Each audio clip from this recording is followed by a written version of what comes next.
Okay, live stream's running. Sergeants, please start your recordings. Computer recording started. Cloud recording is rolling. Backup is rolling. Sergeant Leonardo, please do your opening. Good afternoon, and welcome to today's remote New York City Council hearing for the Committee on Youth Services. At this time, we ask that all council members and council staff please turn on their video for verification purposes. To minimize disruption, please place cell phones and electronic devices to vibrate or silent. If you have testimony you wish to submit, you may do so via email at testimony@council.nyc.gov. Once again, that is testimony@council.nyc.gov. We thank you for your cooperation. Chair, we are ready to begin.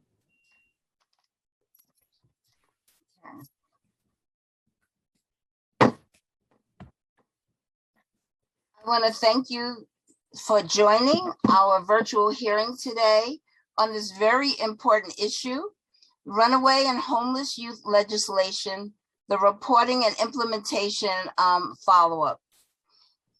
Good afternoon. My name is Debbie Rose, and I am the chair of the New York City Council's Committee on Youth Services. Today, the Committee on Youth Services is conducting an oversight hearing on runaway and homeless youth legislation, the reporting and implementation. We will focus on 4 key local laws that address services for runaway and homeless youth. Local Law 79 of 2018, Local Law 81 of 2018, Local Law 86 of 2018, and Local Law 4 of 2019, and the reports that were produced by the Department of Youth and Community Development, or DYCD, in compliance with these laws. Runaway and homeless youth remain one of the city's most vulnerable populations. In recent years, both state and local law have evolved to better address the unique challenges faced by this demographic through efforts such as increased funding, extending the amount of time youth may remain in a shelter, and expanding services to include homeless young adults up to the age of 24 years old. The reporting legislation at the center of today's hearing reflect these efforts to expand access and enhance services for runaway and homeless youth. Local Law 79 requires that DYCD to regularly report on runaway and homeless youth shelter access. Local Law 81 addresses the transition from DYCD funded services to the Department of Homeless Services and how the process is accomplished and the number of youth referred. Local Law 86 requires DYCD to capture a capacity plan to provide shelter to all runaway and homeless youth and to regularly report on the size, demographic, the service needs, and outcomes for youth when they exit DYCD programs. And Local Law 4 requires that DYCD to establish a plan to provide information on immigration relief and benefit services for undocumented youth and regularly report on the plan's progress and goals. Thanks to DYCD's timely compliance with these reporting requirements, we have accumulated years of data on runaway and homeless youth and their related services. However, for the purposes of this hearing, adherence to the law is only the tip of the iceberg. Today, this committee's primary objective is to examine if and how the reported data is accomplishing its intended goal, which is to improve access, services, and outcomes for runaway and homeless youth. At today's hearing, we shall investigate the data's accuracy, inquire into any trends represented in the reports, elicit testimony as to how the department, providers, and advocates have utilized the collected information, and consider recommendations on how to better implement these laws. In closing, we are here today to go beyond the bureaucracy and ensure that our laws are still working for the betterment of our most vulnerable youth. I want to take this moment to thank the staff behind the scenes who make this online hearing run smoothly. And I'd like to thank the Youth Committee staff for their work on this issue. Committee Counsel Amy Briggs, Committee Policy Analyst Anastasia Zemina, and the Financial Analyst Michelle Peregrine. And I want to give a big thanks to my staff as well, Legislative Director Isa Cortez, and Legislative Aide and Budget Director Christian Ravello. I'd like to, at this moment, acknowledge my colleagues who have joined us for this very important hearing. I'm glad to welcome and see Councilmember Riley, Councilmember Lewis, and Councilmember Chin. Thank you for attending today. And now I will turn over to the Committee Counsel, who is Amy Briggs, who will review some procedural items relating to today's hearing. Thank you, Chair Rose. I'm Amy Briggs, Counsel to the Committee on Youth Services of the New York City Council, and I'll be moderating today's hearing and calling panelists to testify. Before we begin, I would like to remind everyone that you will be on mute until I call on you to testify. After you're called, you'll be unmuted by the host. Please listen for your name. I will periodically announce who the next panelists will be. Council member questions will be limited to 5 minutes, and council members, please note that this includes both your questions and the witnesses' answers. Please also note that we will allow a second round of questions at today's hearings, and these will be limited to 2 minutes, again, including both your questions and the witnesses' answer. For public testimony, I will call up individuals in panels. Council members who have questions for particular panelists should use the raise hand function in Zoom. You will be called on after everyone on that panel has completed their testimony. For public panelists, once I call your name, a member of our staff will unmute you, and the Sergeant at Arms will give you the go-ahead to begin speaking after setting the timer. All public testimony will be limited to 3 minutes. After I call your name, please wait a brief moment for the Sergeant at Arms to announce that you may begin. I will now call on the following members of the administration to testify. Randy Scott, who is the DYCD Assistant Commissioner for Vulnerable and Special Needs Youth Division, and Tracy Thorne, RHY Director. I will now administer the oath to the both of you. And after reading the oath, I will call upon you individually by name to respond to the oath one at a time. So please raise your right hands. Do you affirm to tell the truth, the whole truth, and nothing but the truth before this committee and to respond honestly to council member questions? Assistant Commissioner Randy Scott? I will. Thank you. And Director Tracy Thorne? I will. Thank you. Assistant Commissioner Scott, you may begin your testimony when ready. Thank you very much. Good afternoon, Chair Rose and members of the Youth Services Committee. I am Randy A. Scott, Assistant Commissioner for Vulnerable and Special Needs Youth at the Department of Youth and Community Development.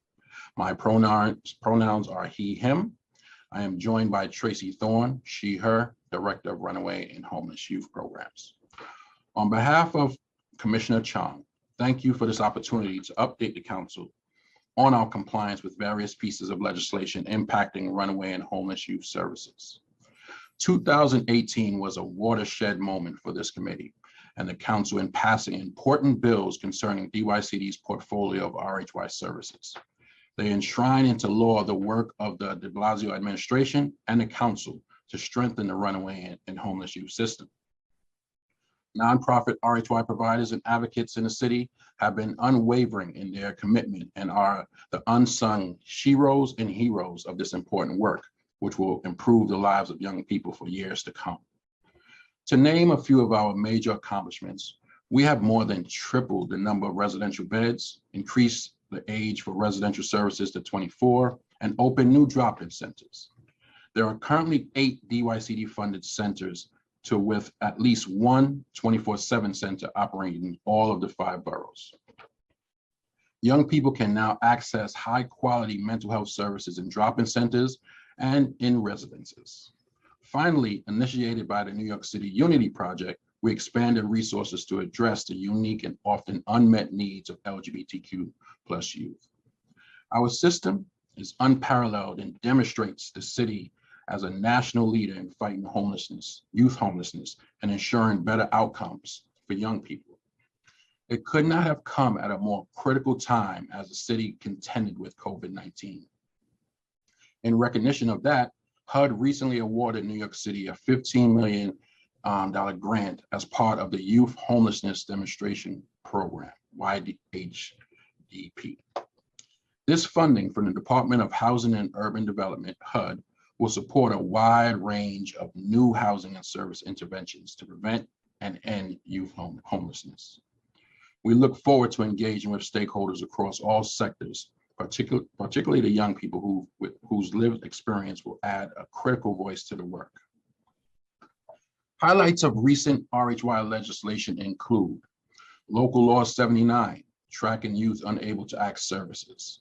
Local Law 86, better understanding the needs of young people through demographic data analysis. Local Law 87, extending the time young people can stay in RHY residences. Local Law 88, increasing the age to 24 for some crisis services and TIL programs. Local Law 174, a centralized complaint process. Local Law 81, streamlining the process for youth to enter the adult system and tracking situations where a youth experience barriers accessing DYCD's residential programs. And Local Law 4. Finally, in 2019, the council passed legislation supporting immigration relief and benefits. In all these areas, we have made significant progress that I will highlight for you now. In 2019, RHY was integrated into DYCD Connect, DYCD's data and communication tracking system. DYCD Connect has features to better track RHY, including utilization, discharge reports, demographics, and program outcomes. RHY and provider staff can utilize, track, and monitor the progress of young people across the system to better meet their needs. DYCD Connect allowed RHY to reduce emails and spreadsheets to a streamlined data system. This has made information required by the council's legislation more easily accessible. As previously highlighted, we implemented 2 key program policies: increasing the time young people may stay in residential programs up to 120 days in crisis services programs and 24 months in transitional independent living programs. Following these state and city legislative changes, we also created residential services for youth up to the age of 24. And we now have 4 programs with a total of 60 beds for homeless young adults. We work closely with providers so that every young person who wants a place to stay can get one. Last fiscal year, including the peak of the pandemic, 3,455 youth were placed in a crisis services or transitional independent living program. During this same period, in response to Local Law 79, no young person was reported to be declined a referral to service. Also reported during that period, through the streamlined process under Local Law 81, 69 young people were referred to the adult system. To better understand the needs of youth, we collect and report on details of the size and characteristics of RHY, including gender identity, sexual orientation, race, ethnicity, pregnancy and parenting status, and disabilities. We look at their service needs in areas such as educational assistance, high school proficiency preparation, medical services, mental health services, services for sexually exploited children, and temporary shelter. And we carefully monitor the dispositions of runaway and homeless youth who exit the program. We have a system to allow young people to voice their concerns through the ombudsman person. And we have displayed insights across the system, posters detailing how young people can anonymously and confidentially ask questions, comment, and complain about RHY services through 311 and Community Connect, formerly known as Youth Connect.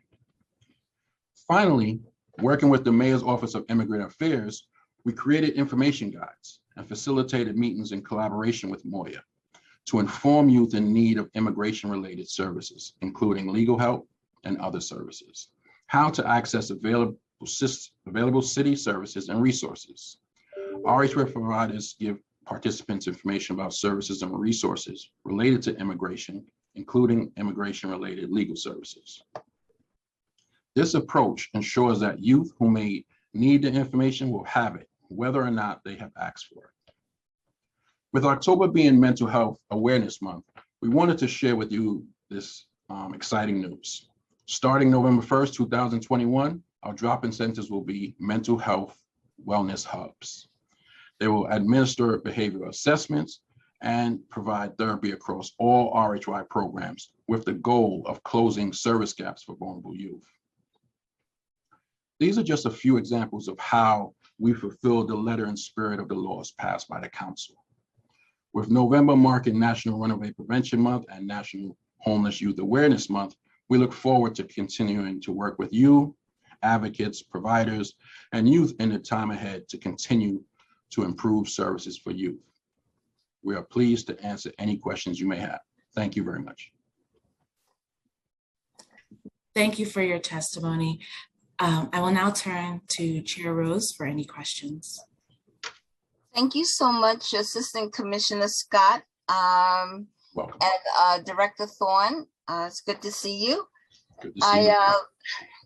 Good. I'd like to address first Local Law 79. As you know, it was enacted in 2008, and it requires that DYCD report every 6 months beginning in 2018. And I really want to thank you for your timely submission of these reports. You're very welcome. I know sometimes we beat up on you about, reports, but I'm glad to say that you understand the importance of these reports and have complied, and I really appreciate that. And so it's a report of every 6 months of RHY who request shelter and unable to access shelter services. The report is required to include a total number of young people eligible for this department-funded program, disaggregated by the following: the type of shelter services the youth who were attempting to obtain, including if it was a crisis services program or a transitional independent living support program or a TIL, the name of the runaway and homeless program where the youth did not access shelter services, the bed capacity at the program, the number of beds available at the time the youth did not access shelter services, the age of youth who did not access shelter services. If such information was volunteered, the sexual orientation and gender identity of the youth, and finally, the reason why youth did not access shelter services, including if the youth was offered a bed and declined, and the reason why. The advocates and providers call our attention to DYCD's failure to capture in its shelter access reports youth who attempt to access a bed on their own, as well as youth who are being referred by a non-DYCD source, such as a teacher who might be looking for a bed for a homeless student,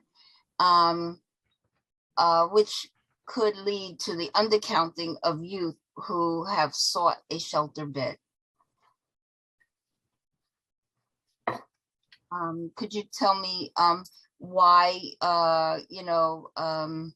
why is DYCD only tracking referrals made by other DYCD programs? And do you capture youth who call on their own in search of a shelter bed?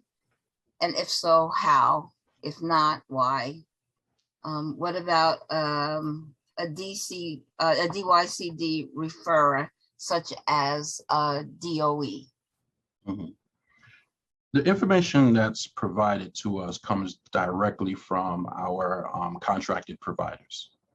So in order for us to report information on Local Law 79, we would need to get the information from the providers. So if a representative from DOE contacted the provider to look to make a placement, and if there was no placement, then that provider would document that. If there is a placement, then there would be no need to document a turnaway for any particular youth.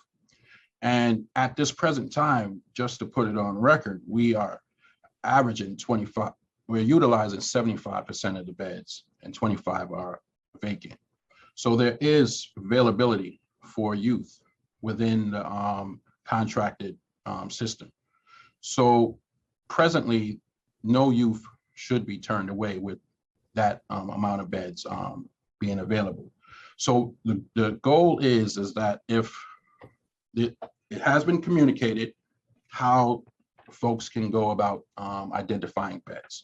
They can call the provider directly, right?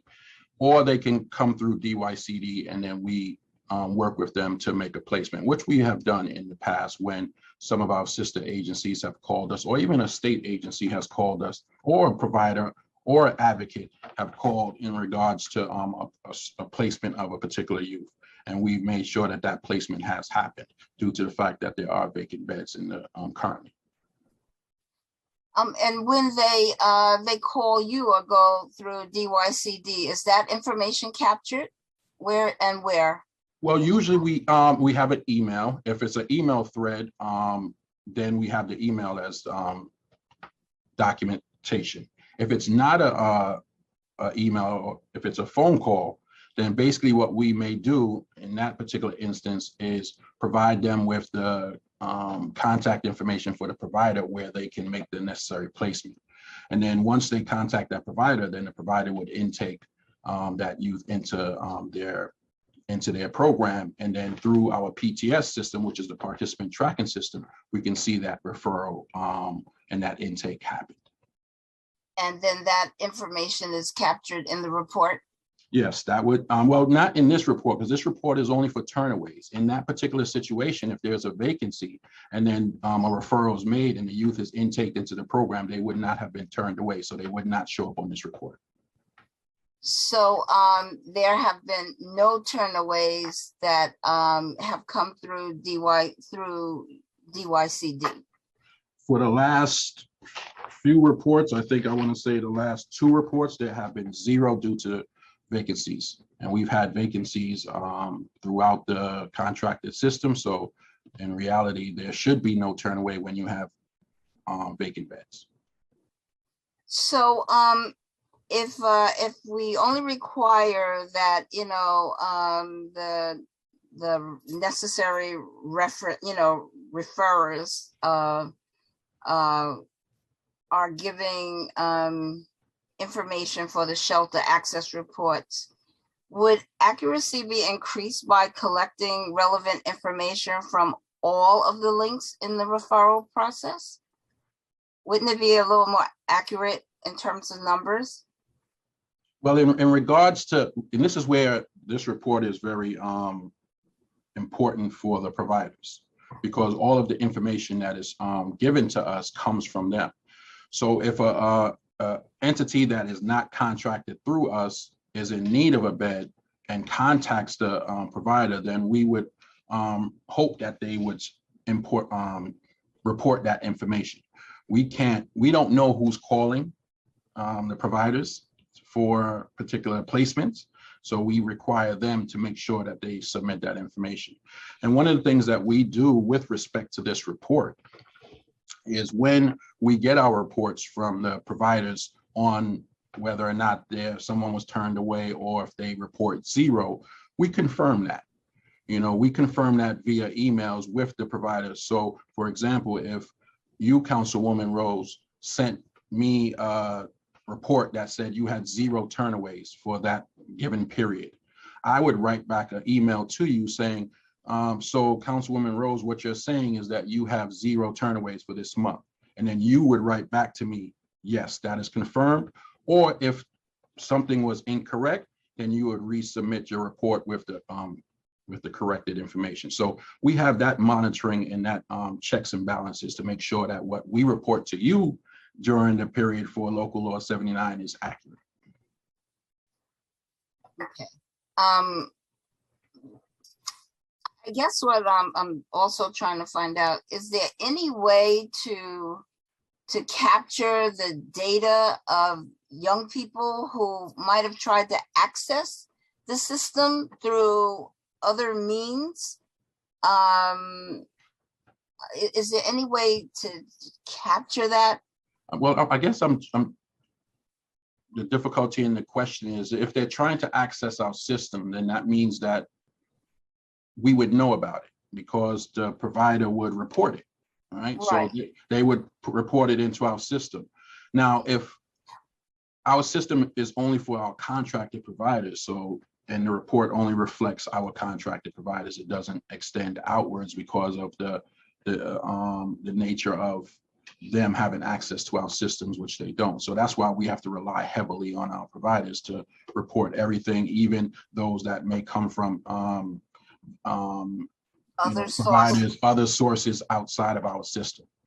And that's why we do that double check with them to make sure that, all right, are you saying you had 0? So you're telling me now that no outside source wanted to do a placement and you turned that source away. Is that correct? Yes, that's correct. We have 0. Or if they needed to change, then they changed.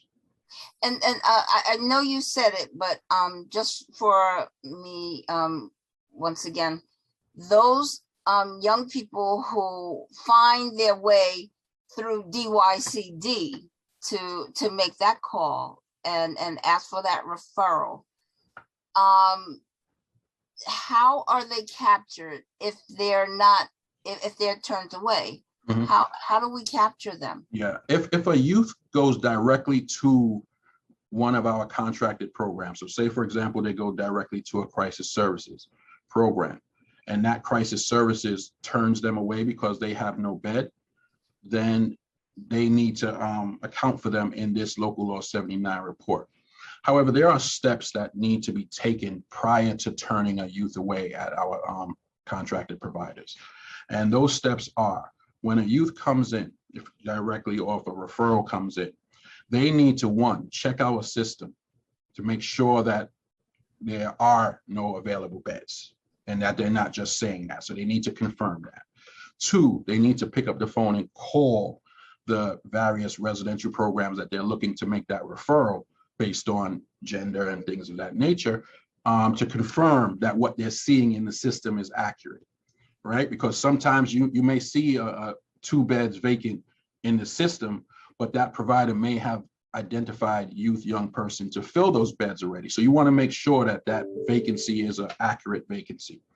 3, if a provider tells you, oh, sorry, we do not have any vacancies, then you need to get DYCD involved, right? Because maybe, they're holding the bed or whatever the case may be, and we want to know what the justification for that is. So once you've done that, and then you've gotten DYCD involved and we've confirmed and made sure, then we make sure that there's a placement for that particular youth. For example, if we know we have a youth on site at the moment, that youth will get the bed, and the youth who the bed was identified for and who may be coming later, when that person eventually arrives, then we work with that particular youth to make sure that they get a bed. So there is a system in place of how we go about guaranteeing placement of youth into the beds, which goes as far as checking system, calling the provider, as well. And the last step is contacting us so that we can work with you to make that placement. Does DYCD track bed vacancies in the system based on gender or specialized populations, LGBTQ, CSEC, kosher, mother, child? Yes, we do. Okay, you do. Yes, we do. Mhm. Okay.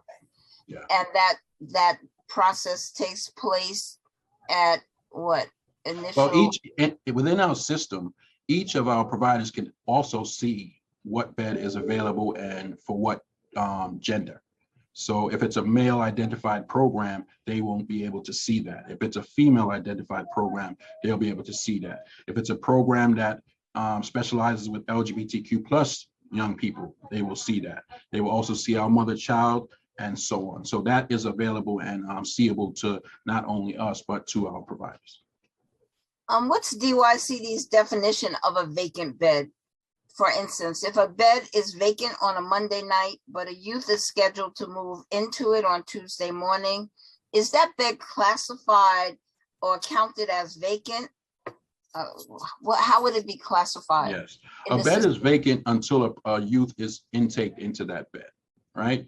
If, for example, like I had just explained, if a youth was identified, so if Randy was identified for a bed, but Randy was not on site already, and Councilwoman Rose has a particular youth in her person and is ready to come there right now and is going to be put in a cab or whatever the case may be, then that person will get the bed. And then when Randy arrived at that site, if the program did not have an additional vacant bed, then we would look to make sure that we find a placement for that youth, knowing that that bed was given to the youth that was already on site. The goal is not to have a youth leave and come back. So we work with those, the programs are supposed to work with those who are in their person first, and then those that come afterwards, we'll work with them once they arrive on site. Okay, and then every measure is made to ensure that that youth gets a bed. Yep, In and an as a, and that, appropriate placement, in an appropriate placement. correct. Okay. Right. When DYCD generates shelter access reports, does it cross-reference youth that are trying to get a bed against all of the vacant beds or only against the vacant beds for which the youth is eligible? I just asked you that, right? For instance, yeah, like, well, maybe like a cisgendered male, would they be cross-referenced against all of the vacant beds in the system, including those for LGBTQ youth, and mother and child, or only against those that would be available to him as a single cisgendered male? The goal is to place the youth based on their gender. However, if, for example, all beds are full and there is a facility that has a single bed, because we wouldn't put a male and a female in the same room, that is not allowed. But if there's a single bed available, what we would do so that that youth does not get turned away is place them in that single room with the necessary safety precautions and monitoring. And then the next day, if it happens overnight or as soon as a bed opens up, then the placement would be made for the right classification. Yeah. Is there a working group that works together to improve the shelter access reporting, the reporting actually? Mhm. And if not, why have we not established a working group that includes providers and advocates? Mhm. Well, we, as you know, we hold regular provider meetings. And within those provider meetings, we talk about an array of issues that impact the services that are being rendered by the providers. Shelter access has been a topic of discussion in terms of the reporting of it, in terms of the systems of how to go about tracking, the systems of how about making placements. So at those meetings are the time when we can discuss any evolution to services and its delivery. So I think I would classify that as a working group, since that's something that's we do on a regular, and we talk about the issues that the providers deal with on a daily basis, as well as the young people. Okay. We've had, the providers and advocates have requested a working group to specifically address that. And we've sort of revisited this issue of a more hands-on interaction and cooperation with the providers and advocates at our last hearing, when we talked about, it just left my head. Youth count. Staff group, youth count. Thank you, youth count. When we talked about the youth count. And despite the agencies, DYCD's, conversation that it does sort of exist. We got a lot of pushback at that hearing about that does not really meet their needs, and in reality it isn't what they're looking for. And so I can't help but think that there's some difference in the definition or what people are looking for in terms of working groups, working collaboratively for, and having actual input into these, systems, processes, reports. So, like, what are we going to do to actually, bring them in and let them be a part of it, and not just maybe a passing agenda item that's covered in a more global meeting. What are we going to do? What can we do about that? Because this seems to be a recurring sort of So I guess to add more context to the discussion is with respect to our providers, our monthly meetings are not the only communication that we have with them. We have communication with them on a daily basis. As you know, we do site visits on a monthly basis to all of our provider sites. And we, in the exit interviews, in the discussion with them, we talk about things that they want to, to discuss, or agenda items that they want more context on, or more information, or a full discussion on. So that is always available, and we can always create a space to discuss if that's the direction.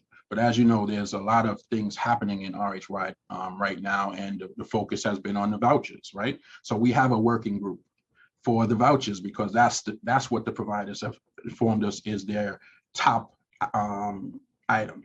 So the same way we've had that voucher, EHV voucher work group going on, the City for HEPS voucher work group going on, we can have shelter access if that's what the providers want to utilize their time for.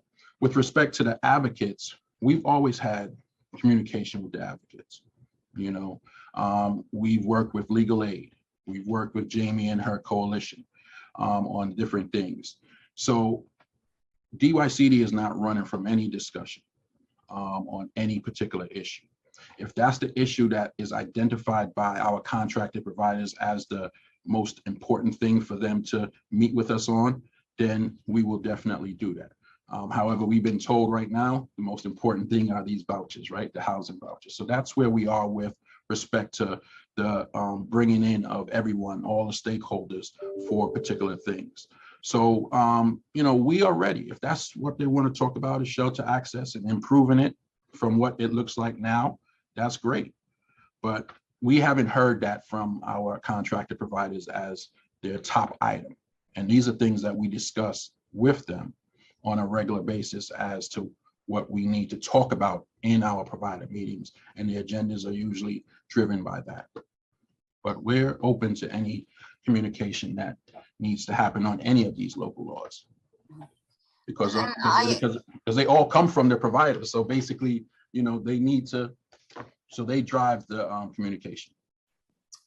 Okay, well, I mean, that's good to hear, but they've said to me on numerous occasions that they have.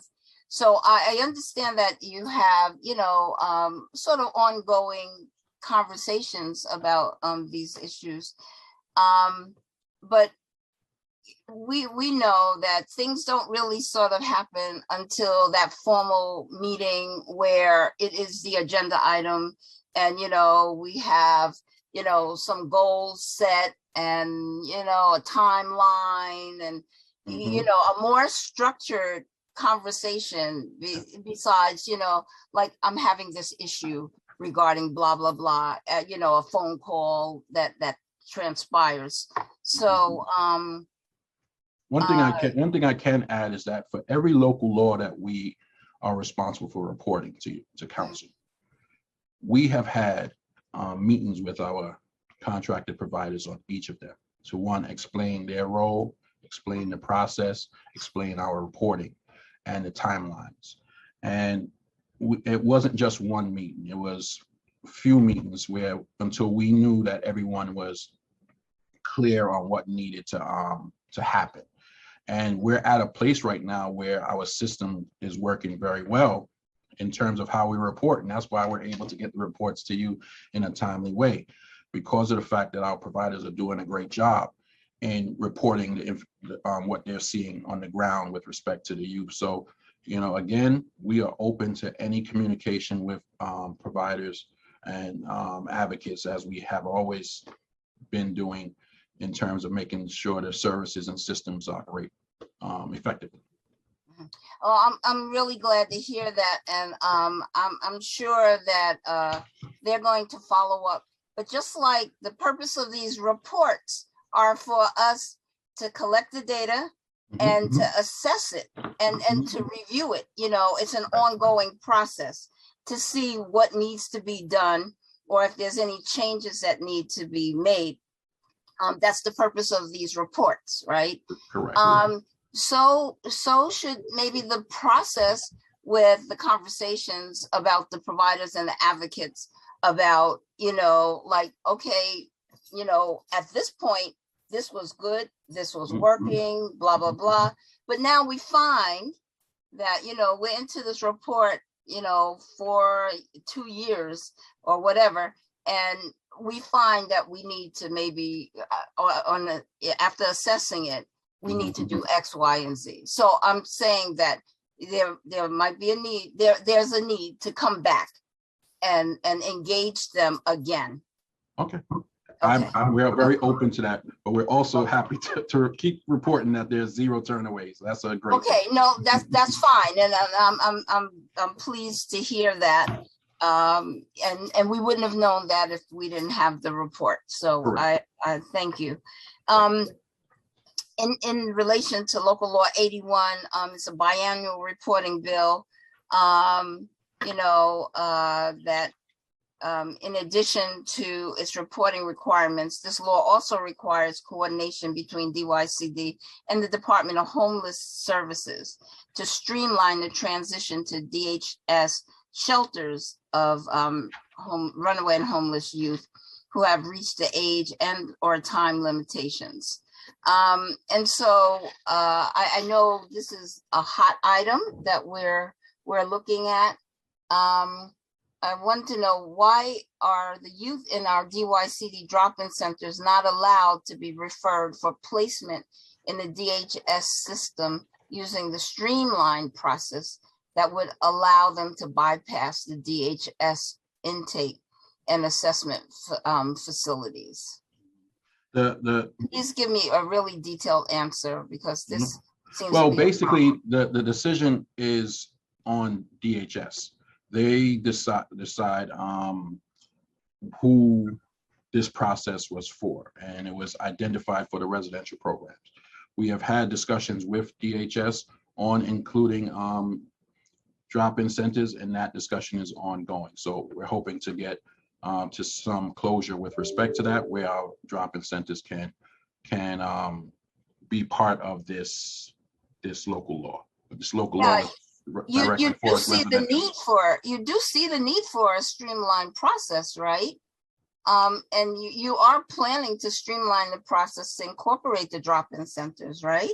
Well, we were the ones that asked for the meeting to include our drop-in center. So we're hoping that through continuous discussions with our partners over at DHS, we'll be able to get to some closure on that and include our drop-in centers.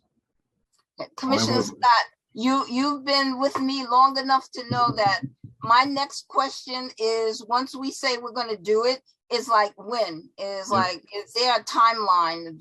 Have we already established how, you know, we're going to get this or facilitate this happening? You know, if we're saying that there's a need and that we're looking at it, you know, what are we doing to implement it, to get it to the point where it becomes the reality? Well, And I'm willing to help. I know you are. I know you are. And just to say, I don't want you to think that we haven't done anything. We've had a series. We've had a series. Okay, I know. We've had a series of meetings with them. So now they are taking back the information that we've provided to them in regards to why this would be a benefit, and they're discussing it internally. So we're just waiting to hear back from them with respect to that. And you know, we're definitely going to check in with them on that process to see where we are. But we've had meetings with them on it and provided them with information. Okay, you have council support to make this happen. Okay. So I really appreciate would like to see that, you know, I'd like to see that go forward. And in relation to local law 88, which also has a reporting requirement, while Runaway and Homeless Youth Act was amended to permit RHY shelters to extend their services to homeless young adults, Local Law 88 authorizes DYCD to limit such services at its discretion. The law provides that DYCD shall include shelter services for homeless young adults as part of RHY services, but need not serve all such adults. If youth are in fact not being turned away due to insufficient bed capacity, why won't DYCD allow programs with contracts for 16 to 20-year-olds to serve older 21 to 24-year-old youth? And if there are vacant beds in these programs. And this is something that the providers and advocates have requested. Well, as you know, there are two separate resources. There's resources for the 16 to 20, which are the 753 beds. And then there's resources for the 21 and 24, which are the new investment of the 60 beds. There is still a need, according to providers and advocates, for beds for 16 to 20. If we should happen to take those resources away and give them to the 21 to 24, then we are now creating a system where there won't be any resources for the 16 to 20. So we've always said that it should be dedicated resources for 16 to 20 and for 21 to 24. And if we're not turning away any 16 to 20s, correct, but as according to the reports, right? Mm-hmm. Then there's also some other means. For example, you want to, for the 16 to 20, it's you don't want to put the 22 to 24s with that population because they're impressionable. So you want to make sure that they have the necessary resources dedicated solely to them. And then with the fact that there is the right to shelter for the older population, there's always the availability of a referral through the Streamline or other possibilities for the older population. So you really don't want to take away from the 16 to 20 when the 18 and above have the right to shelter.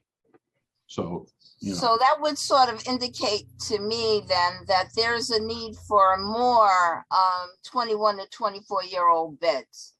And is DYCD advocating, for more funding to bring, more 21 to 24-year-old beds online, especially for fiscal year 23, since there seems to be the need is there.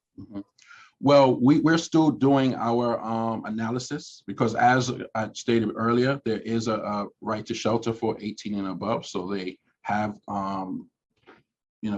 the DHS, the adult system, to be referred to for that population. So we are currently just continuing to assess the trends and the needs, and then make any necessary internal decisions. But right now, the need is being addressed for both 16 and 20. But the need is being addressed in the DHS system. Mhm. not our system. Our, Well, well, where, and I guess, and we deliberately wanted to allow them, right? mhm. So, but then you're playing, I guess there has to be the discussion of right to shelter, right? The right to shelter is being placed not only in DYCD or DHS, it's being placed in appropriate placement. And with DHS being a bigger system, having more availability, the youth who are 21 to 24 are being or have the ability to be placed. So, it was an investment that was made. And I guess, through discussions, through review, through analysis, through the advocates doing what they do best, if there is more investment given to us for our creation of new beds under DYCD, then I guess that will be something that will be discussed at that time. But right now, the availability of referrals, the availability of receiving a bed is available for both 16 to 20, as well as 21 to 24, whether it's DYCD or DHS. So, so the fact that we identified that there was a need for this specialized, this for shelter for this group outside of the broader DHS system, why would we not pursue more beds and as a part of our system, instead of putting them into a system that we already realized that that we needed to sort of segregate them out of that system. I don't understand. If we know that there's a need for more 21, 24 beds, why aren't we pursuing that? We should be pursuing it. Well, I think when we know that there's sort of like they have a safety net because they can go into DHS, adult shelters, but that wasn't really our goal, right? Mhm. We were trying not to put them into DHS shelters. So I guess it goes back to when you say the need, I think can be addressed. And I think DHS can address the need for 21 to 24. Now, if you're looking for specialized beds solely under DYCD, then I think that's another discussion to be had. But when the question that you ask is whether the need is being met, I think we can say that there are beds available for that population within the city. Now, to have additional beds under DYCD, if the investment is given to us, we're going to do our best to put those beds online, similar to how we did for the 4 programs that are currently online. So my question was, is DYCD advocating for more funding to bring additional 21 to 24-year-old beds online?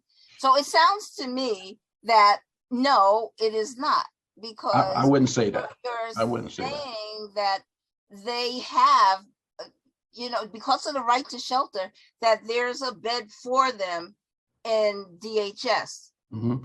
And so it sounds to me as if, no, you're not. Mhm. And I'm saying, based on the reports that we have, Mhm. there's clearly a need for that in our system. Well, our beds are fairly new, and I wouldn't say that we're saying there's no need for it. We're not saying that. What we're saying is that we're currently doing an analysis of our beds. They were brand new, just came online. The last program just came on March of 2021. So we still need to be able to do our review and analysis of these beds to see how often they turn over, see how many youth and young people are being intaked, how many are receiving services for particular issues. And then we will be able to answer your question to say, what have we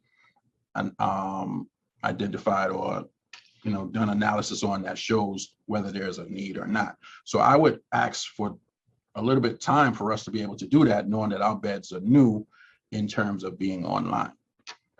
But in the interim, if a youth should come and there is no available bed within the 4 programs that we have, then we make the necessary referral to our sister agency, DHS. So you're saying that right now we're not turning away or sending to DHS any 21 to 24-year-olds? I'm not saying that. If our 60 beds are full and then a youth should identify at one of the contracted programs that are 21 to 24 and is in need of a bed, that necessary referral is done to our sister agency. So yes, we guarantee that no youth is turned away and no youth is without placement.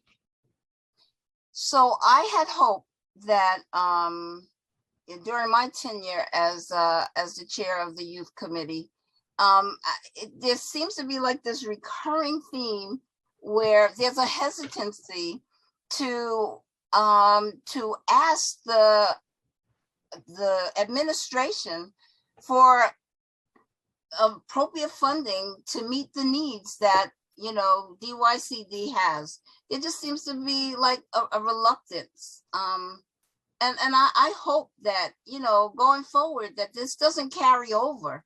I hope with the new administration that that DYCD will ask for and advocate for the appropriate funding levels for, you know, to meet the needs of all of our programs. And I just wanted to add to respond to that. And I think DYCD does do that with respect to requesting when needed. But what we do prior to any request is our analysis, because we want to make sure that when we come to you with our request, it's a full request and it's very detailed in terms of what we want. And a perfect example of that is our mental wellness hubs that we just did for our drop-in centers. We know that mental health is a major issue for youth and young people that our contracted providers work with. And it was DYCD who initiated that request for funding to make our drop-in centers mental health wellness hubs. We drafted the proposal. We submitted it to the Office of Community and Mental Health. We submitted it to OMB to get the green light for them to fund it. And we got the funding for it based on that analysis that we did prior, as well as putting together a fully fleshed out proposal that can allow for people to ask less questions of what do you really want. And I think that's what we do with respect to any service that we want to come to City Council for, that we want to go to OMB for, or that we want to go to City Hall for. And that's what we're doing with respect to these new beds that we received, is doing the analysis so that we could put together our concrete proposal of what we need and then come to you or the next chair and say, hey, this is what we currently have. This is what the trends are saying. These are what the numbers are saying. This is the dollar amount we want. This is the number of beds that we would like to get an investment for, and then see where it goes from there. But I think, and I know you know DYCD as a legit agency where we do things in a very good way for the youth of New York City. And we want to make sure that we continue that and making sure that we don't submit things where it's going to lead to more questions than less. And that's just how we operate.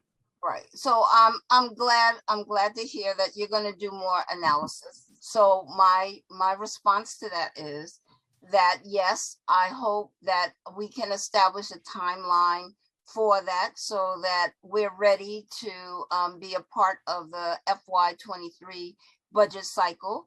And I can't help myself. I have to say that no, that's not always been the case. I mean, as we've seen with SYEP and several of the summer programs, that you know that there's a need, and that, you know, we haven't always advocated for, you know, to meet the needs of the program. So I'm not going to, you know, belabor that point, but I really hope that, you know, your analysis is done in time for there to be a real discussion during the FY23 budget negotiations.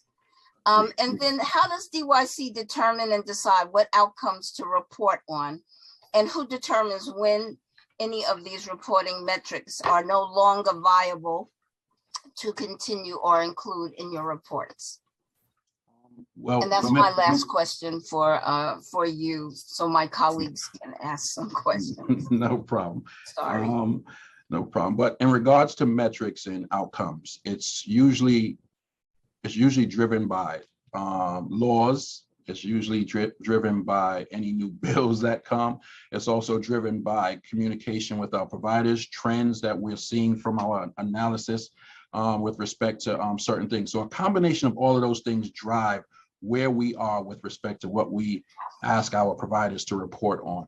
And it's always usually through a discussion with them on whether or not they can do it. If it's something that's not doable, we are okay with, coming back to the source that is requesting it and letting them know what is doable so that we can all be on the same page with respect to any outcomes and information that's reported, so that it's clean, it's understandable, and that even though you don't work for DYCD, you can go out there and speak on behalf of it. Okay, thank you.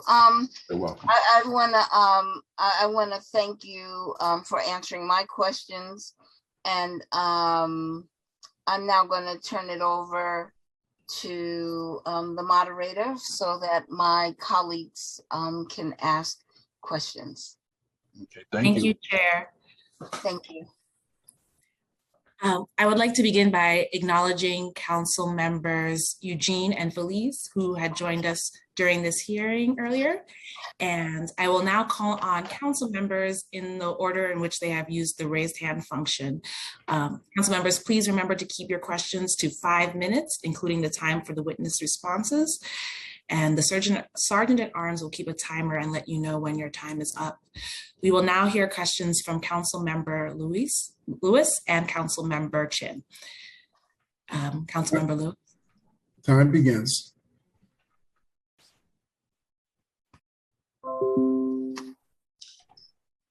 Clock's ready.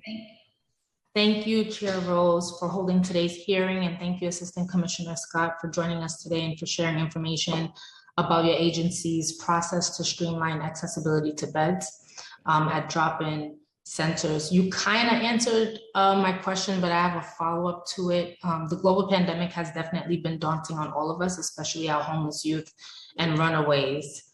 And I wanted to know if you could just share more information about the mental health services being provided at the mental wellness hubs that you shared earlier. How are you or your agency measuring the effectiveness of the mental wellness hubs?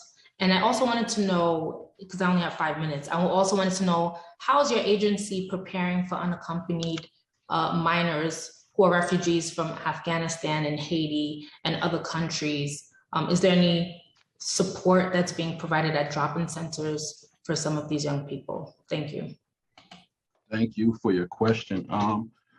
With respect to, I'll answer the last question first and then give you some information on the mental health wellness hubs. Right now, our services, the only criteria for our services is age. So usually you have to meet the age requirement. For our drop-ins, the age is 14 to 24. And for residential, it's 16 to 24 as well, 16 to 20 and 21 to 24. So if a young person should go to any one of those places, they will receive services. They don't have to have ID currently on them. They don't have to, provide any specific documents that will allow for them to receive services at those programs. Once they're in those programs, that's when then the seasoned case management teams at the respective contracted providers would work with that particular young person to get any necessary documents or services that they may require. So we've had immigrants within our programs who have come and have no documents, and the programs help them to get those things and then utilize the services. So that's basically how that works with respect to any service that DYCD RHY program offers. So it's only age, that's the criteria. With respect to the mental wellness hubs, we've had an investment with, at first, Thrive NYC, and now the Office of Community Mental Health for, I say, about the last 4 to 5 years. We were that initial group of city agencies that had initiatives. So there were certain metrics. In the beginning, the mental health services were based on helping our providers get that diagnosis for our youth to receive housing because they needed a mental health diagnosis. So that was the gist of why we went to get mental health services. But since then, we've evolved it where they've done, sessions, group sessions. They've done art therapy. They've done psychological evaluations, different things like that, in order to help the youth continue to get the services. What the mental wellness hubs are going to do is now give each of our drop-in centers a higher credentialed staff person, so an LMSW, a LCSW, a KSAC, in order to deal with this serious mental health issue that they had. Before we got this new investment, a lot of the providers, if they didn't have a mental health component within their agency structure, had to refer out. Now they could bring an individual staff in who can address that, and it cuts down on the time that a youth now has to be referred out, schedule an appointment and things of that nature. And maybe the youth may not go to that appointment because they may not trust the person that they're being referred to or don't know the person or whatever the case may be. But with this the drop-ins now being able to hire staff to address these issues, they can handle those SMIs more expeditiously and create that plan for that particular youth to get that mental health service. So it's a new initiative that's starting in November. We had our first meeting with the drop-ins this week in terms of talking about what things that we're going to look to do. And our goal is basically to try to evolve this, go from how we did with just the 7 metrics to now having mental wellness hubs, to even identifying what additional mental health services are needed, and then going back to the Office of Community Mental Health and seeing if we can get more money. So hopefully that answered your question. You did. Look forward to talking to you about that some more offline. Thank you so much, Chair Rose. You're welcome. Thank you, Council Member. We will next hear from Council Member Chin. Time begins. Thank you. Yes, thank you, Chair Rose. I'm glad we have this follow-up hearing. I wanted to kind of follow up on the youth from 21 to 24. Do you keep track of youth in that age bracket that was referred to DHS? Yes. That's one question. And right now we only have 60 beds. I just assumes that, there is a greater need. And depending on the number of youth in this age group that was referred to DHS, we can see in terms of how many more beds we actually need, right? Second question is that in this age group, do you prioritize them as the one that you would help them, access vouchers so they can be, transferred to permanent housing? That's my second question. The other question is that, when they come to the drop-in center, that's when they get the referral, but for the general public, a lot of them would, maybe call 311 or just to see how they can help this youth in need. So are those numbers get tracked by DYCD? Mm-hmm. And so that we can have a better picture in terms of what the needs are.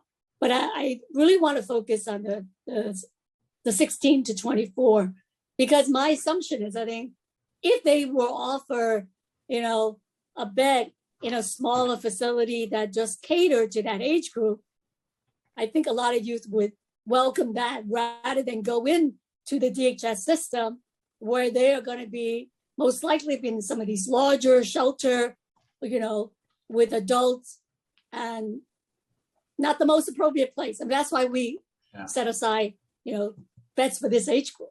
So if you can elaborate more on that in terms of how we're tracking that number to show the needs. If we can track the referral that we refer to DHS, that would give us a better idea of what the needs might be. We definitely track it, and local law 81 requires the information for the streamlining of youth from DYCD to DHS. And one of the things that we do with that streamlined process is as you know, DHS has three youth shelters, Turning Point, Create Young, and Marsh's House. And when we make the necessary referral to DHS, we are making the referral to one of those three youth shelters first, so that they could be amongst youth of their age.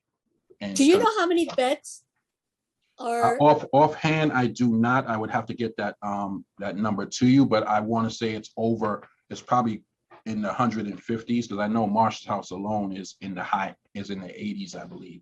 But I would need to get that number to you, the exact number. But that's how we work with DHS with respect to any streamlined referral, is that they are referred to one of those three youth shelters so that they can be amongst youth and young people. In terms of the housing vouchers, yes, we definitely work with our HYA sites to make sure that they put in the necessary applications and follow through with NYCHA on any issuance of emergency housing voucher and or a City for HEPS voucher. So that is one of the priorities of our new housing initiatives that we have happening now. And Tracy, I don't know if you want to add to the work that you've been doing around EHV and City for HEPS in terms of working with the older population, or just working with the youth in general. I don't know if you can unmute Ms. Tracy Thorne.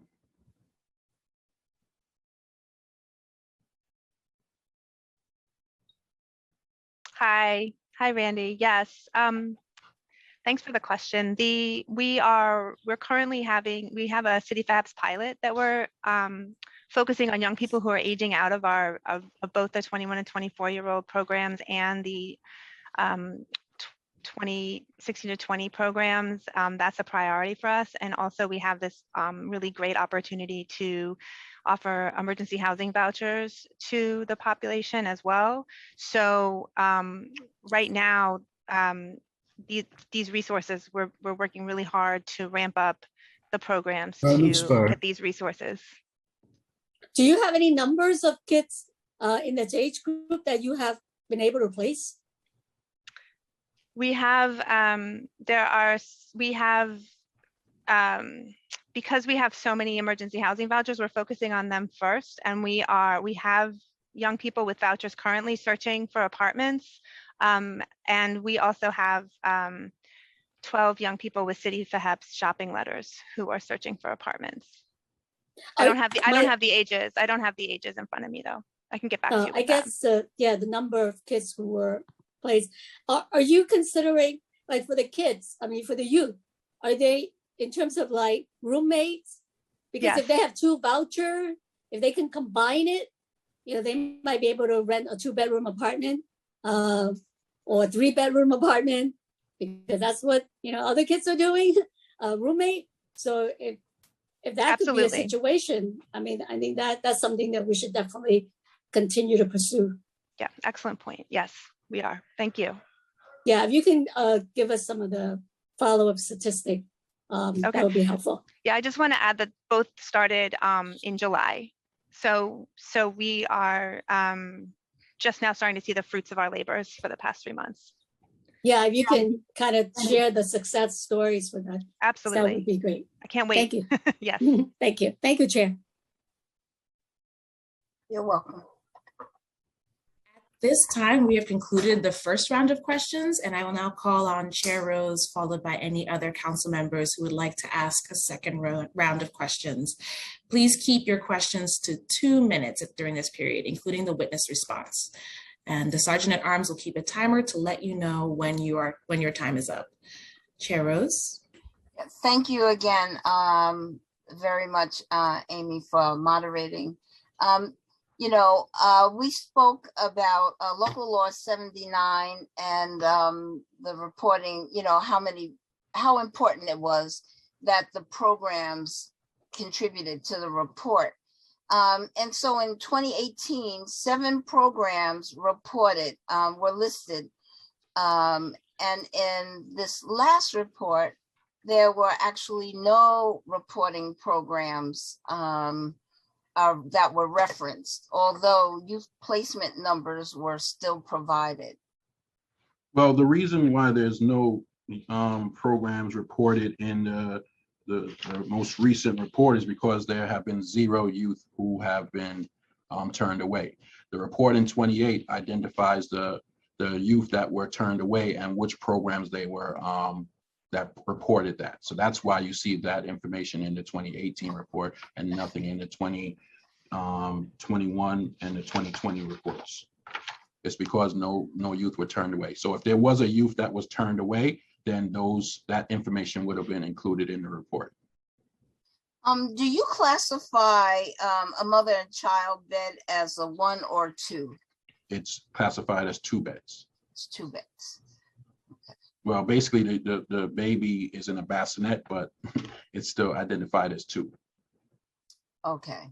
So there's so mother and baby, what's the age that the baby? The baby is newborn to 5, and that's based on the state regulations. Okay. So there would then be the need for an actual bed or a crib or something. Correct. Right? Or an actual bed.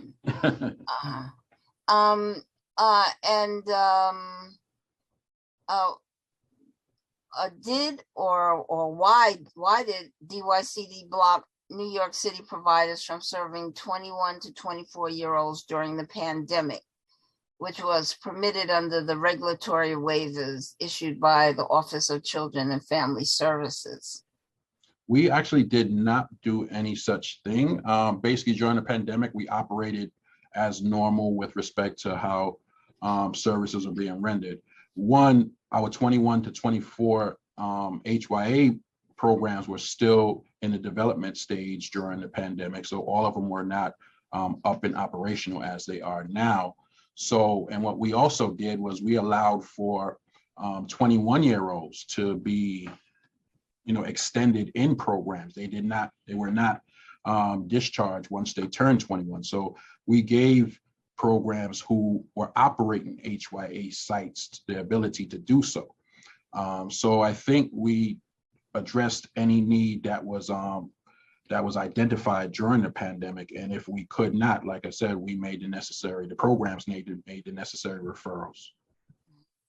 Do you think that do you think there's a need for more LGBTQ beds in the system?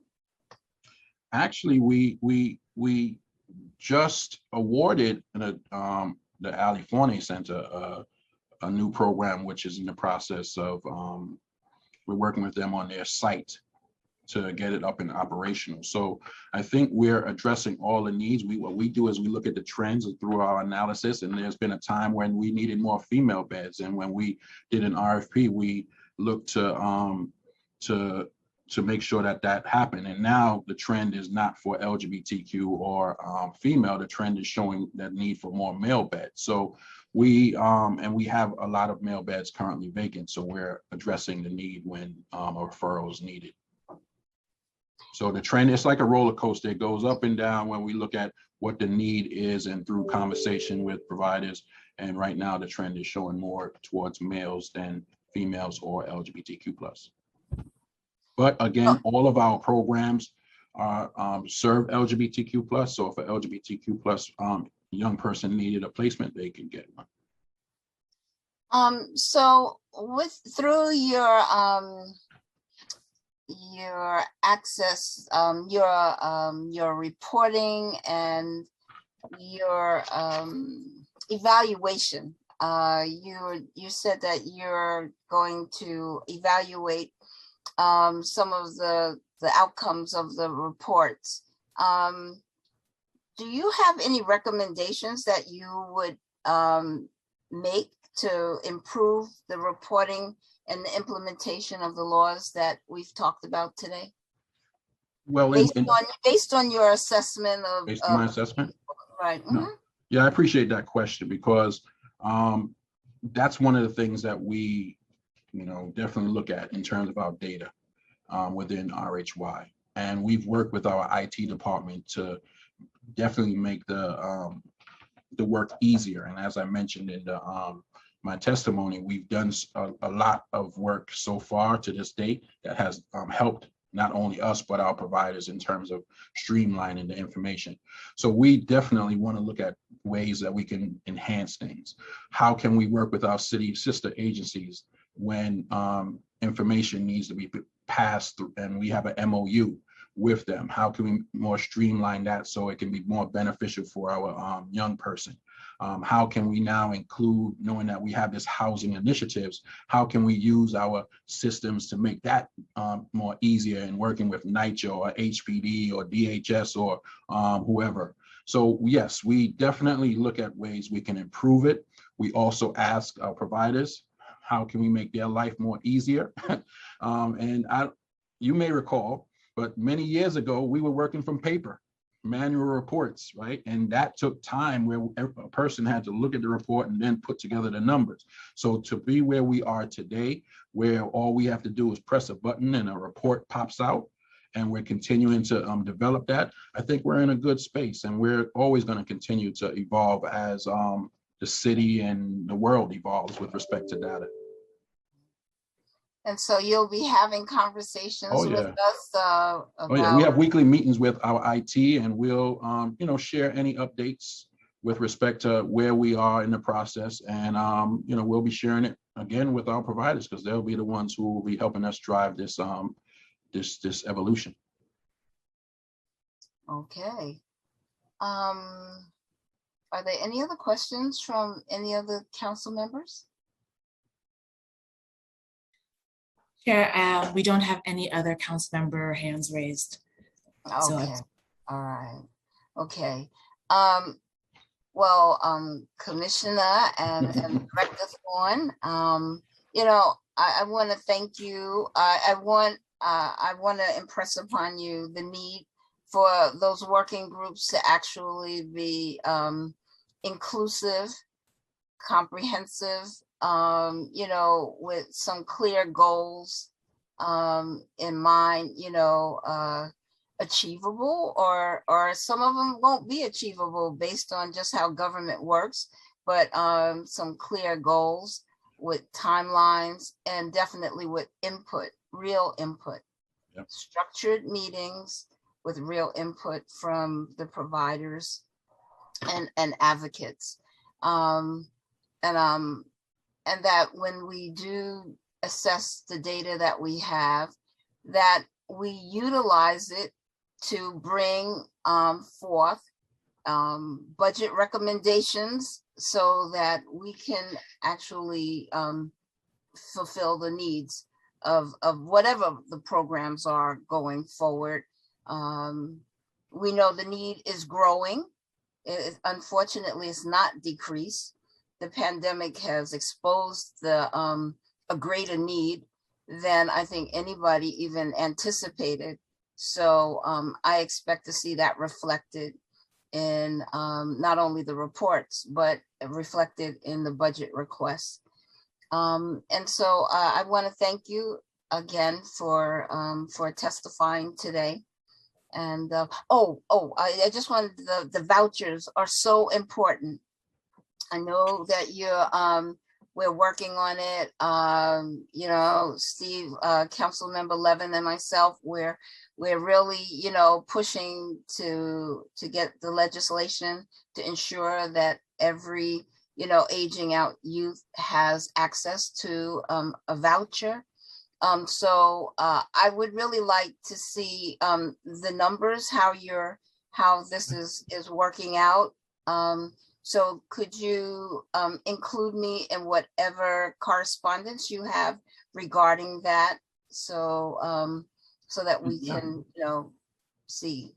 That's not a problem, and I would even extend and offer an invite for you to attend one of the meetings that Tracy holds with the providers, so that you can see how the flow of discussion happens in terms of moving that process along, because it's very informative, and Tracy's done a great job in getting the providers where they need to be. So I definitely would extend Tracy, please, extend the invitation to you to attend one of those meetings.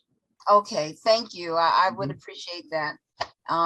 I hope that you're leaving, if you're not staying, because I know this is such a riveting, hearing. Yeah, But I want to if stay. you're So not, if you, if you're not staying, I then want to you- stay. So if you would move your powers to make sure that they keep me. Yeah, okay, all right, then I'd like you to stay so that you could hear the testimony of our advocates and providers. Oh, okay. Okay, thank you. Thank you. I turn it back over to our facilitator. Thank you, Chair Rose. At this time, we have concluded the second round of questions and we'll be moving on to public testimony. We'd like to again thank the administration for their presence during this portion of the hearing, and we'd appreciate their continued presence as we move on to public testimony. I would like to remind everyone for public testimony that I will call up individuals in panels.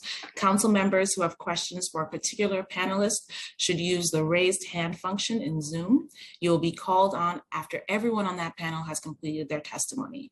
For public panelists, once I call your name, a member of our staff will unmute you and the Sergeant at Arms will give you a go-ahead to begin speaking after setting the timer. All public testimony is going to be limited to 3 minutes. After I call your name, please wait a brief moment for the Sergeant at Arms to announce that you may begin before starting your testimony. The first panel of public panelists will be in the following order. Jamie Pavlovich from the Coalition of Homeless Youth, Jane Biggleston from Covenant House, and Ramon Leclerc from New Alternatives. Jamie Pavlovich, you may now begin your testimony. Clock is ready. Good morning. My name is Jamie Pavlovich, and I'm the Executive Director of the Coalition for Homeless Youth. To clarify, the Coalition for Homeless Youth was an incorporated nonprofit that was established in 1978, and it isn't my own personal group. I would like to thank you, Chair Rose, for holding today's hearing, and to the rest of the committee staff for being here and your ongoing support of youth experiencing homelessness in New York City. I would like to start off by publicly expressing our deep gratitude to the late Councilman Lou Fiddler, who was a leader in the fight to get many of the bills that we are discussing today passed during his time at the Brooklyn Borough President's Office. We will be forever grateful for his commitment and leadership, and also to the youth leaders that led the fight to the passage of many of the bills being discussed today. I'll be submitting longer testimony, but I'll focus my verbal testimony on Local Law 79 and Local Law 88, and I'm happy to follow up with council with written documentation to back up everything that I will be discussing. Regarding Local Law 79, overall, this has been the most problematic legislation in the way that DYCD has chosen to implement and report out on it. The two main reasons for this, which have already been talked about by the council, are that the numbers that are produced in the mandated reporting are not accurate, as they only capture youth that are being referred by a DYCD program to another DYCD program, since the onus to complete the shelter access report at the provider level is on the referring agency. Agencies that accept referrals do not complete the form.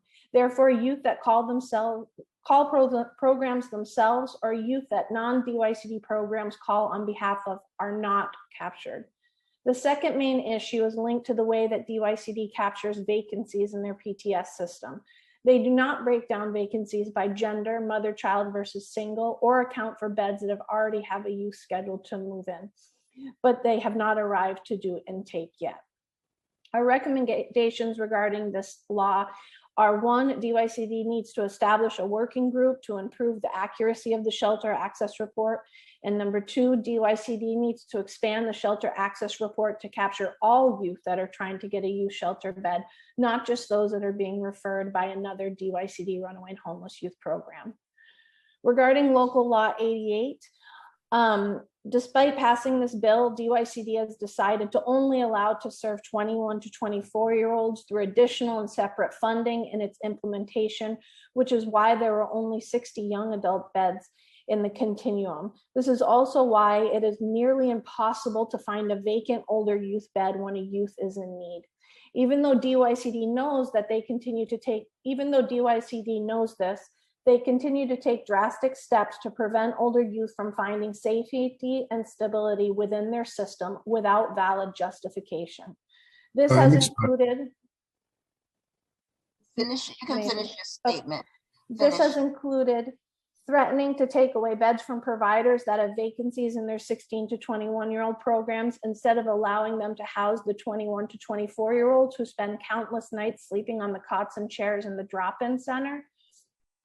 And as Chair, as you mentioned, this also allowed DYCD blocking New York City providers from housing older youth in the 16 to 21-year-old shelter programs when they had vacancies during the height of the pandemic, which OCFS allowed during through regulatory waivers.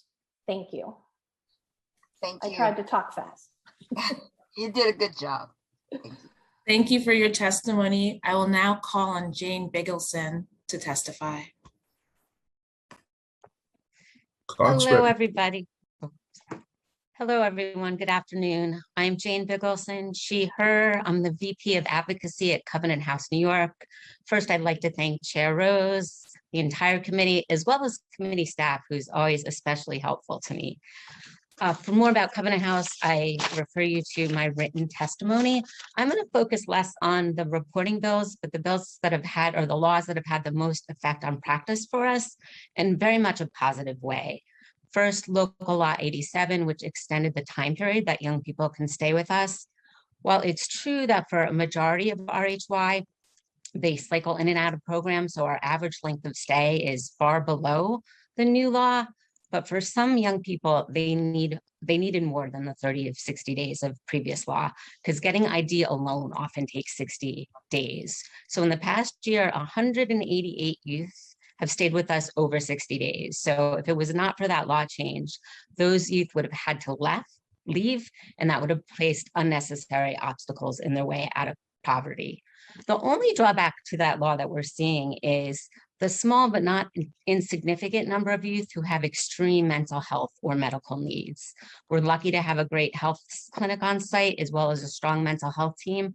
But for some reason in recent years, we're seeing increases in active suicidality, psychosis, schizophrenia, and the RHY continuum is not the best place to serve these youth. Frequently, we try to admit them into the hospital, who only keeps them for a day before sending them back. So the length of stay is having these young people stay in RHY shelters for longer than they should. So we really need the city to come up with programs for youth with extreme mental health needs. We're especially grateful for Local Law 88, which extended the age. It allowed us to open our Bainbridge House, which has been open for 7 months. And that is almost always at full capacity. So we think that's extremely important, raising that age for the movement to end youth homelessness, but 60 beds just barely scratches the surface. And that's really the program, that's the age group where we have the most turnaways. So we asked the city to put more funding toward that older age group without, of course, diminishing any funding from the lower age group. Not in my written testimony, but based on things that people were saying, it is true that there are less turnaways these days in that underage group, which is great, but we're seeing that the service needs are higher. The legal needs, the immigration needs, the mental health needs. We have one attorney at Covenant House. I think we're the only RHY program with an attorney to help our young people, and he works 24/7 because of the immigration needs. So while the number of turnaways is much better, the need for services is very strong. I thank you again for the opportunity to testify today. Thank you for your testimony. I will now call on Ramon Leclerc for his testimony. Time begins. Good afternoon. I want to start by saying New Alternative sees 3 to 5 turnaways from RHY shelters per week, which is very contradictory to what Mr. Scott stated. Today we had a trans person who my director, Kay Barnhart, called LA4 for, and they told them that there was a 2-week waiting period before they can enter the system. Also, I find it very, very disturbing that Mr. Scott feels that that DHS is a safe and appropriate alternative to a smaller age inclusive program that DYCD can have if they were willing to. Mr. Scott stated that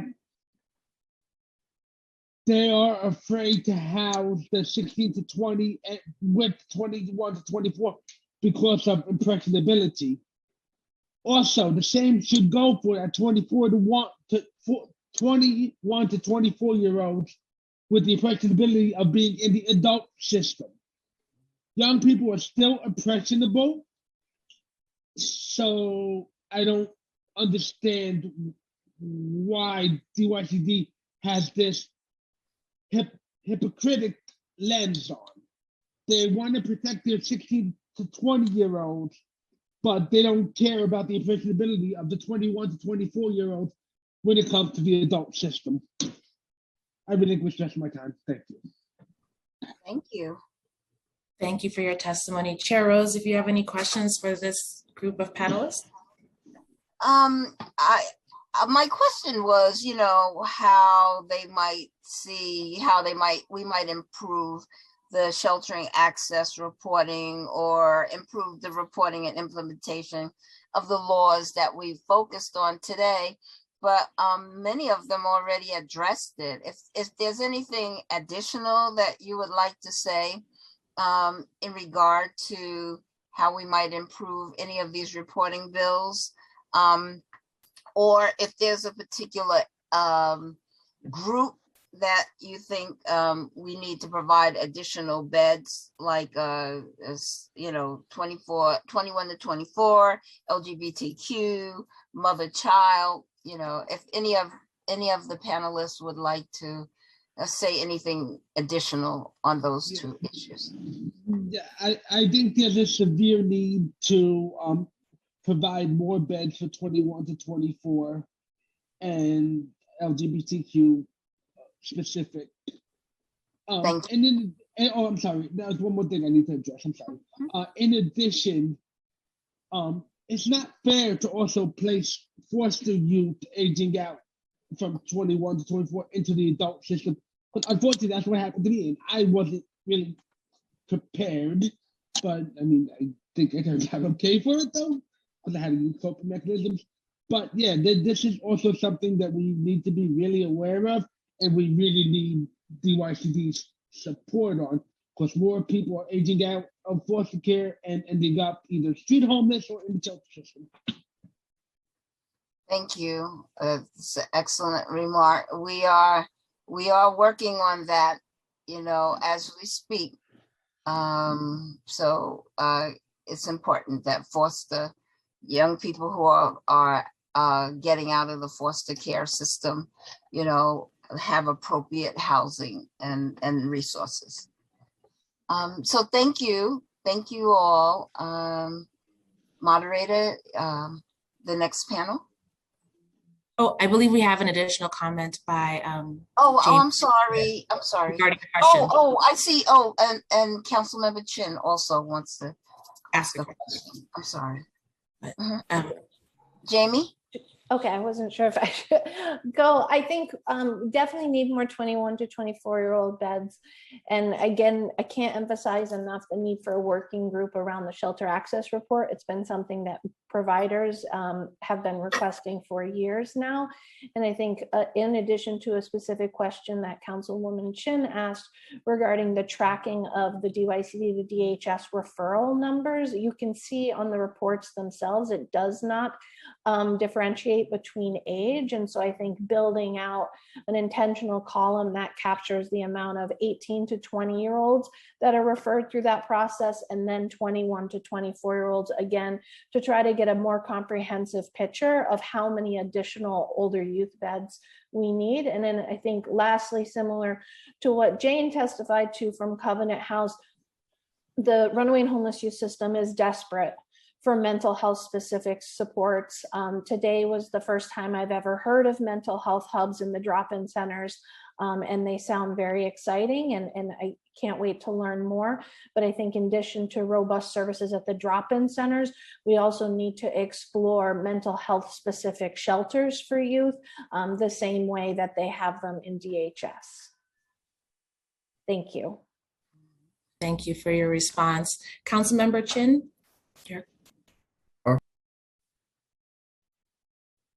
Yeah, thank you. Thank you for your testimony. And I, from what you're saying, I think that we definitely need to have more beds for the older youth, the 21 to 24. 60 is definitely not enough. And I know that, we started advocating for it, but we need to, continue to do that. And that's what I was asking. And hopefully we could follow up with DYCD, because the youth that they refer over to DHS, that should be counted as youth that were turned away from DYCD beds. And that would make sense. And that they would know how many more beds are needed for this population from 18 to 24 that was turned over to DHS.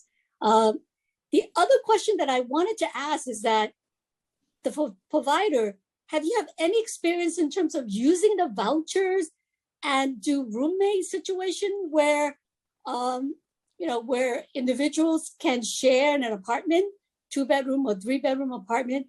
Have any of you have experience or successful experience placing clients in those roommate situations?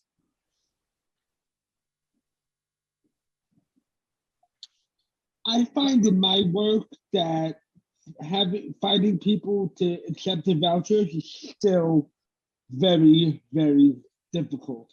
People are given vouchers, but they're still having a hard time finding a landlord who's willing to take them.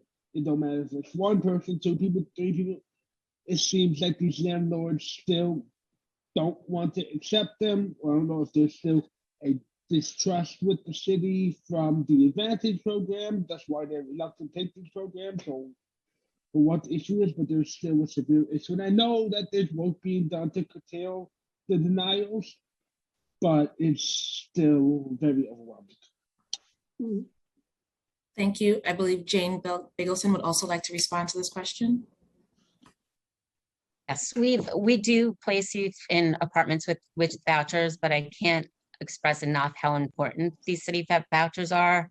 There's a pilot project now with 50 vouchers. I think each agency gets 10, and we've had over 40 youth apply. So that means 30 of our young people aren't going to get it. And it's when our young people do everything right, they are in a TIL program, they go to school, they save money. If they don't have a voucher, affordable housing in New York City is impossible. So we're really hoping that this pilot project results in our young people should have the same access to those vouchers as people in the DHS shelter system.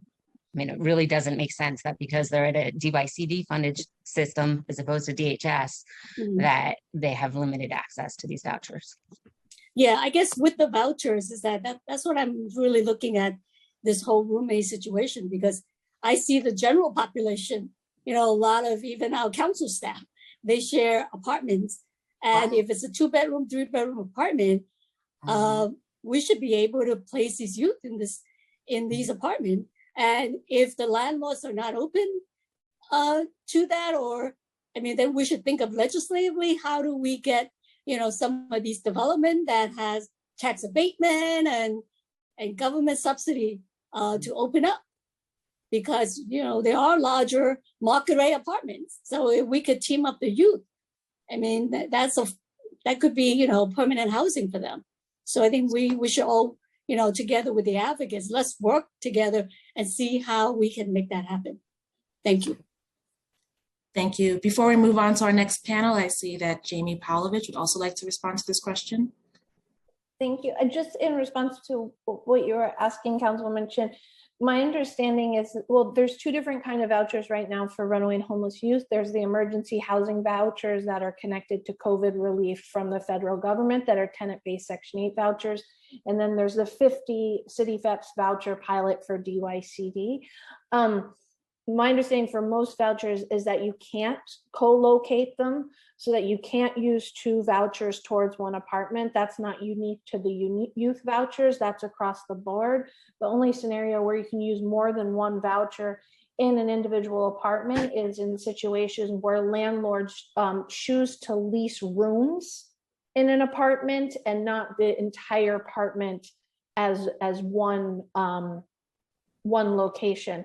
And so I think that that's much larger advocacy that needs to happen, not just for young people, but for all individuals experiencing homelessness that are getting these vouchers, because I think what you're saying is absolutely correct. We're finding a lot of vacancies in the 2, 3, 4 bedroom apartments, and the 1 bedroom apartments rents are too high for the vouchers to be utilized. And I think, unfortunately, though, there's limitations around how you can use more than 1 for 1 apartment. Time expired. Thank you for your testimony. Seeing no further questions, we will now turn to our next group of panelists.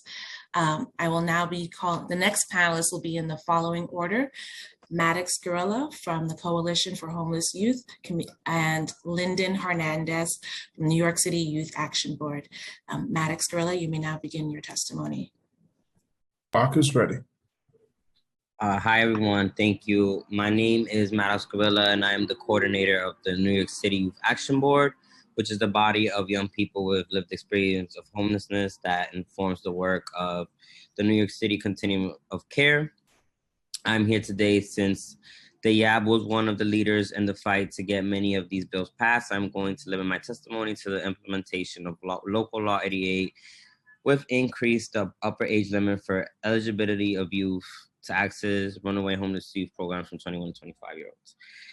As it's been addressed today, I mean, again, like everything that's already been brought up, you know, and the problem with the 21 to 25-year-olds during the pandemic, we know that we were doing the daily updates, we the coalition and YAB, and that was not reflected. No day was there ever beds. Any of those beds were not available for 21 to 25-year-olds. We also know that youth do not want to be in DHS shelters. Most times youth prefer to be on the street than to be in DHS shelters. So referring folks to DHS is, you know, people mention it's not what we want. And also, we know that DYCD just isn't implementing they're not advocating for 21 to 25-year-olds how they are. And actually what I'm interested in you all exploring and asking them about is, Randy mentioned the use of the Unity Project to give resources to LGBTQ youth. And I wanna know if there's any data on how those programs are being implemented, because for me on the ground, I mean, just almost 2 months ago, I had heard that program hadn't even been implemented yet fully. So I would encourage you all to please follow up on data for that in regards to LGBTQ youth. And I mean, everything that's been said, I know Randy said that it was absurd to hear that he didn't block providers, but they did block for providers. We know that OCFS allowed for DYCD to expand their bed capacity and they chose to not. And we also know that they had a very delayed response to giving a uniform COVID response to providers. So I'm disappointed again, and I will just say that. Thank you. Thank you for your testimony. I'll now call on Lyndon Hernandez to testify. Clock is ready. Good morning. My name is Lyndon Hernandez. I'm a member of the New York City Youth Action Board. Thank you for holding this important hearing and giving me the opportunity to testify. As you may already know, the Youth Action Board was a leader in the advocacy that led to the creation and passing of the number of bills that you are talking about today. I'll be focusing my testimony on Local Law 88 and Local Law 87. I fully support Local Law 88, which increases the age that youth can stay in a DYCD from 21 to 24 years old.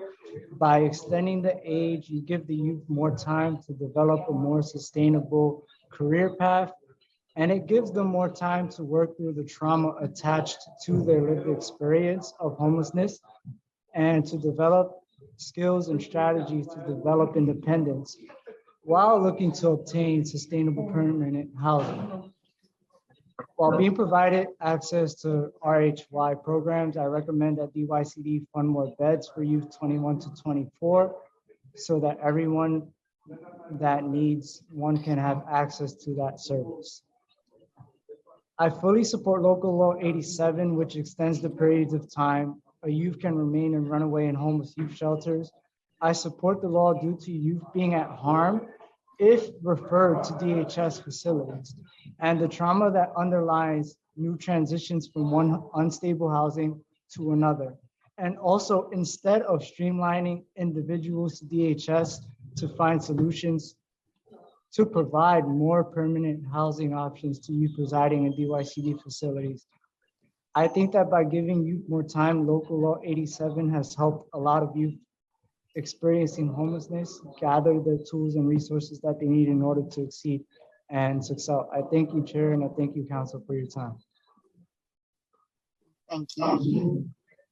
Thank you for your testimony, Chair. If you have any questions for the panel. I would just like to thank both Maddox and Linden for the time and effort that they put on the New York City Action Board. And I want to ask you, do you feel that your voices are being heard? Do you feel that, that you are getting results from the input that you bring to the meetings? Either one of you or both of you can answer, Linden or Maddox. There we go. We were unmuted. I don't, in regards to DYCD, I don't, because I feel like they're not honest. They come on here and say something, and even honestly, every time, y'all make an effort to push back. I will say, I do see, y'all have brought the questions to dig deeper. I just feel like they always have a response. They don't listen enough. Too much talking, not enough quiet, taking feedback. And I feel like, I don't know how y'all could push on that, but I think that that's what needs to happen. And, in order for any culture to be essential, we need to have a healthy feedback culture. And if people are not okay with receiving feedback and have a comment to quickly fix, oh, no, we got this going on right, I don't think, you know what I mean? Like, I feel like that's really the problem. I don't think that they listen. I feel like they're just always trying to cover their bases, but they don't listen to the feedback we're giving. Thank you. Linden, do you want to comment? I agree with Maddox's statement. I just believe that the collaboration between DYCD and the New York City Youth Action Board and youth in general could be worked on. Not to say that it's not progress, because progress has been made. We have seen certain accomplishments that we have done over the years, but at the end of the day, collaboration is essential to the work that we provide and the services that we're doing. So in order for our youth voices to be heard, it has to be looked upon that youth voices need to be present in the room. We need to have more youth collaboration, more youth involvement. The way that we're speaking should be looked upon as professionals as well, because we are the ones who are coming with the experience. We are coming with the lived experience, the trauma. We experience the day-to-day things that we encounter, and we would just like more being done. So we are here for that, and we are here to advocate for the needs of the youth that we serve. And this is our mission, and collaboratively, me and Maddox are very passionate about the things that we do. And we look to go on and on until our voices are heard, until the things that we need are being heard, until changes are actually being made. Thank you. Thank you so much. Chair Rose, do you have any further questions? Or also Councilmember Chin, if you have any further questions? Councilmember Chin? Okay. I want to thank you. I want to thank everybody who testified today, who took their time to provide thoughtful testimony. I am working really hard to make this a process where the feedback is heard and taken back and worked on. I'm going to continue because I feel that all of the points that were made by our panelists were valuable and are definitely issues that we need to look into and have DYCD address. So I want to first thank you. I want to thank DYCD for producing the reports in a timely manner and for coming before us to discuss them. But we do have some issues that we have to resolve, and we're going to follow up. So I thank everybody for being a part of it. I thank our council staff for the hard work that they put into making sure that the committee's informed and that this hearing went well as all of the sergeants at arms that made sure that this hearing went well without a glitch. It was really nice. Nobody froze and we weren't hacked or any problems. So with that, I just want to wish everybody stay safe. With that, this meeting is adjourned at 3:02 p.m.